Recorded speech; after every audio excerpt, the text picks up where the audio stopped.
Hormuz প্রণালীর কাছে যুক্তরাষ্ট্রের একটি সামরিক হেলিকপ্টার বিধ্বস্ত হয়েছে। এ সময় হেলিকপ্টারে 2 জন ক্রু ছিলেন, তাদের উদ্ধার করা হয়েছে। আজ মঙ্গলবার হেলিকপ্টার বিধ্বস্তের তথ্য জানা গেছে।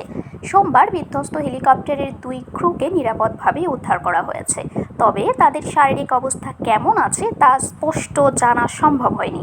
সংশ্লিষ্ট দুটি সূত্রের বরাতে নিউ ইয়র্ক টাইমস বলেছে, অ্যাপাচি হেলিকপ্টারটি গুলি করে ভূপাতিত করা হয়েছে, নাকি এটি কোনো যান্ত্রিক ত্রুটির কারণে বিধ্বস্ত হয়েছে অথবা অন্য কোনো কারণে দুর্ঘটনা ঘটেছে কিনা সেটি এখনও জানা যায়নি।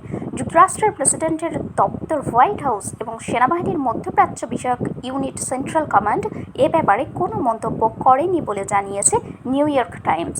রোববার রাত থেকে দখলদার ইসরায়েল ও ইরানের মধ্যে নতুন করে আবারও সংঘাত শুরু হয়েছিল। এ সময় উভয় পক্ষ মিসাইল ও পাল্টা মিসাইল হামলা চালায়। এর মধ্যেই হরমুজে যুক্তরাষ্ট্রের হেলিকপ্টার বিধ্বস্তের ঘটনা ঘটল। গত 28 ফেব্রুয়ারি যুদ্ধ শুরুর পর থেকে ইরান প্রায় 30টি রিপার ড্রোন গুলি করে নামিয়েছে। কয়েকটি যুদ্ধবিমানও ধ্বংস হয়েছে। তবে 3 মাসের বেশি সময় ধরে চলা যুদ্ধের মধ্যে এই প্রথম যুক্তরাষ্ট্রের কোনো অ্যাপাচে হেলিকপ্টার ধ্বংস হলো। শারমিন শিমু, বরেন্দ্র টেলিভিশন।